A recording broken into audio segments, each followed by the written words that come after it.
एकदम उबाऊ और नीरस और बिना विजन के ये बजट सरकार के द्वारा पेश किया गया है।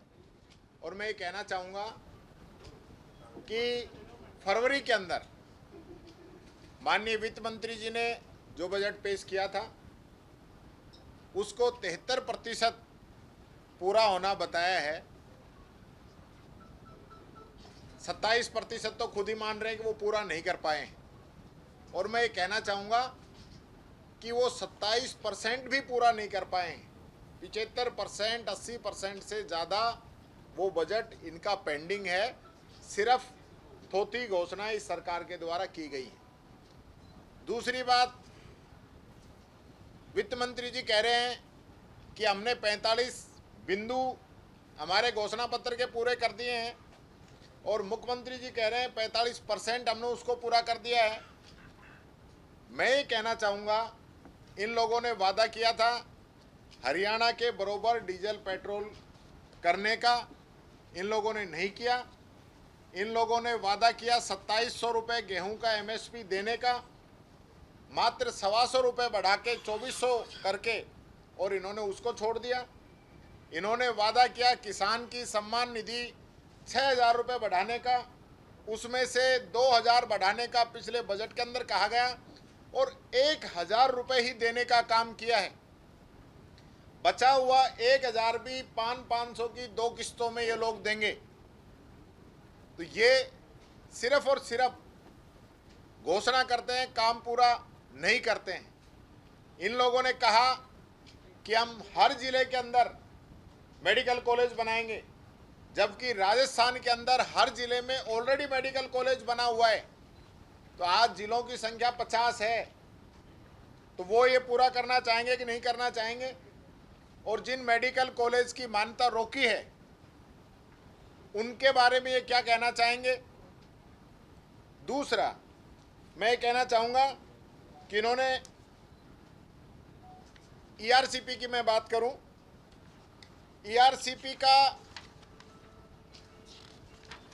जो MOU है, मुख्यमंत्री जी ने आज तक सार्वजनिक नहीं किया है।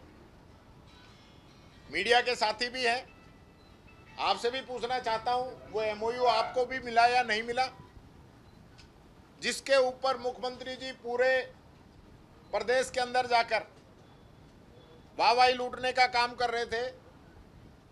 वो MOU जनता के पास नहीं आया और नतीजा ये हुआ कि ERCP के अंदर जो क्षेत्र आता है, वो चाहे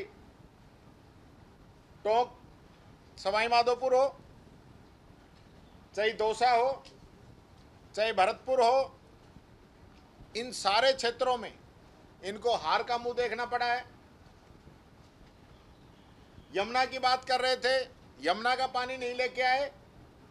चाहे झुंझुनू हो, सीकर हो, चूरू हो, उन तीनों जिलों में भी इन लोगों को हार का मुंह देखना पड़ा। ERCP की आज बजट के अंदर कहा गया है कि हमने 9000 कुछ करोड़ रुपए की वित्तीय स्वीकृति जारी कर दी। तो वित्तीय स्वीकृति कब जारी हुई है उसका हमें बता दें, क्योंकि जो 9500 करोड़ रुपए की जो वित्तीय स्वीकृति है वो हमारे समय की है, जिससे इसरदा और नवनेरा दोनों बांध बन के तैयार हुए। तो इन लोगों का तो उसमें तो कोई लेना देना है नहीं। जबरदस्ती हमारे समय की जो योजनाएं हैं, हमारे समय का जो पैसा दिया हुआ है, अपने समय का बता रहे हैं। MOU आज तक इन लोगों ने सार्वजनिक नहीं किया। पिछली बार यहाँ पे 3900 MCM पानी मिलना था, लेकिन इनके MOU के मुताबिक 2500 MCM पानी मिलेगा। तब आप उद्योगों को कहाँ से पानी देंगे, किसान को कहाँ से पानी देंगे? इतने पानी के अंदर तो आपकी पेयजल की पूर्ति नहीं हो रही। बिजली के लिए बड़े बड़े दावे किए गए हैं। 2031-32 तक का रोड मैप बताया गया है। तो बिजली आज के समय में कितनी आ रही है? अब तो ट्रिपल इंजन की भी सरकार होगी इनकी, छत्तीसगढ़ से जहाँ से कोयला आ रहा है, और राजस्थान होगा और केंद्र सरकार होगी। आज गांवों के अंदर हालात क्या हैं। इंडस्ट्री को ये लोग बिजली नहीं दे पा रहे, किसान को ये बिजली नहीं दे पा रहे, आम पब्लिक को ये बिजली नहीं दे पा रहे, और बात कर रहे हैं 31-32 की। बजट का जो विजन रखा है 2047 का रखा है। 2047 में जो होगा वो तो 2047 में देखेंगे, लेकिन आज क्या हालात हैं। आपने 6 महीने पहले बजट रखा, उसका क्या हुआ, और आज जो बजट आप रख रहे हैं, आज वापस आपने 1 लाख भर्तियों घोषणा कर दी। तो आपने 70,000 पहले की थी, 30,000 और आप मान लीजिए उसको बढ़ा के कह रहे हैं। आज 1 लाख भर्तियों का आप उसका रोड मैप बताते कि कब विज्ञप्ति निकलेगी, कब हम भर्तियां करेंगे। 4 लाख की घोषणा और कर दी है।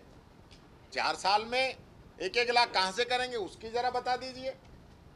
अग्निवीर जैसी योजना इन लोगों ने लाके देश के युवाओं का भविष्य खराब किया है। क्या इसी प्रकार की कोई योजना यहाँ लाने का ये लोग विचार रख रहे हैं? ये बात मैं कहना चाहूँगा। दूसरा मैं ये भी कहना चाहूँगा कि जो हमारे समय में ये कह रहे हैं कि अर्थव्यवस्था को नुकसान पहुंचा, उसकी भी बात मैं करना चाहूँगा कि हमारे समय में हमने कोई नया टैक्स नहीं लगाया था। सरकार ने 23-24 का जो राजकोषीय घाटे का जो अनुमान था वो 62,772 करोड़ था, और इस सरकार में ये राजकोषीय घाटा बढ़कर 70,000 करोड़ रुपए तक पहुंच रहा है। ये इनकी आर्थिक नीतियां हैं। भारत सरकार का बजट आया नहीं है, ये बजट पहले लेके आ गए। इनकी अभी तैयारी नहीं है कि भारत सरकार क्या करेगी, हमें क्या करना है। कितनी ऐसी योजनाएं जिसमें भारत सरकार का सहयोग रहेगा, हिस्सा रहेगा। जिस पीकेसी की बात कर रहे हैं उसमें भारत सरकार कितना देगी, ये तय ही नहीं है। मनरेगा के अंदर वो क्या देंगे, ये तय ही नहीं है। और ये लोग बजट की बात कर रहे हैं, ये कह रहे हैं कि हमने इनके ऊपर कर्ज छोड़ा है, परंतु आज के बजट में बताया कि राज्य का कर्ज बढ़ने जा रहा है, तो इनके समय में भी कर्ज बढ़ रहा है, ये बात ये कहते हैं।